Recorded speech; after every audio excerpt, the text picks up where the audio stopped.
राम राम भाई, सारे बहन भाइयों ने। मैं आप सबको ये बताना चाहती हूँ कि हमने ग्रुप 56, 57 और ग्रुप डी तीनों का पेपर दिया है। मैं एक EWS कैटेगरी से बिलोंग करती हूँ। मैंने प्राइवेट नौकरी करके मैंने ये तैयारी करी। एक औरत के लिए कितना मुश्किल हो जाता है। मैं मैरिड हूँ, मेरी 3 साल की लड़की है, घर का भी काम हो जाता है। उसके बावजूद भी हमने 10-10, 12-12 घंटे पढ़ाई करके अच्छे नंबर लिए। प्रोटेस्ट होने के बावजूद सरकार ने डी का रिजल्ट पहले निकाल दिया। अब क्या हम इतने क्वालिफाइड हैं क्या कि हमें डी की नौकरी दो आप, के मतलब हम ये करेंगे। उसमें भी नंबर नहीं आया, उसमें कम कम नंबर रह गए कई कैंडिडेट के। तो मेरी नहीं, पूरे हरियाणा के बच्चों की प्रॉब्लम ये है।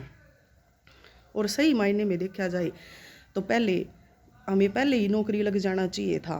पहले ही हम, दूसरी जो सरकार थी कांग्रेस से, हम बिल्कुल असंतुष्ट थे, इसलिए हमने बीजेपी को वोट दिया। बीजेपी ने हमारे साथ क्या किया, बहुत ज़्यादा उम्मीद थी हमें बीजेपी से। अब की बार पहली बार ऐसा होएगा कि हम और मैं और मेरी फैमिली, मेरे साथ कम से कम भी 150 बंदे हैं जो जुड़े हुए हैं मेरे घर कुणबे के, मेरे परिवार के, जो हम बीजेपी को बिल्कुल भी वोट नहीं देंगे अगर हमारी भर्ती टाइम पे नहीं हुई।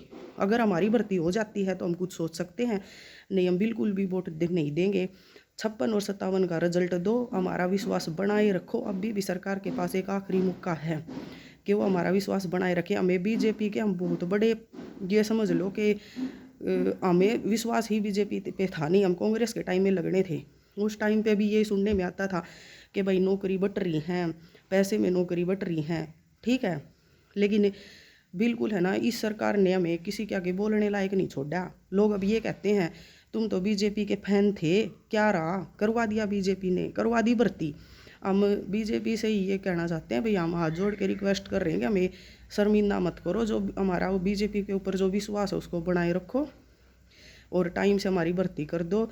हम इतने परेशान हैं कि अब बच्चे सुसाइड कर भी रहे हैं ज़्यादातर बच्चे, और आगे भी कर लेंगे, तो कोई इसमें ताज्जुब की बात नहीं होगी। लेकिन मैं तो यही सबसे हाथ जोड़ के मेरा यही निवेदन आप सबसे कि भाई कोई भी गलत कदम उठाने के लिए मत सोचो। अगर आप इतने क्वालिफाइड हो तो अगर सरकार ने नौकरी नहीं दी है आपको समय पे, तो आप प्राइवेट कोई भी धंधा करके अपना गुजारा कर सकते हो, लेकिन आत्महत्या के लिए कदम बिल्कुल भी मत उठाना। और सरकार से आखिरी बार मेरा हाथ जोड़ के यही रिक्वेस्ट है कि हमारी भर्ती समय पे पूरी कर दो, ताकि हम भी भविष्य में आपको वोट दें और आपके सदा आभारी बने रहेंगे। धन्यवाद।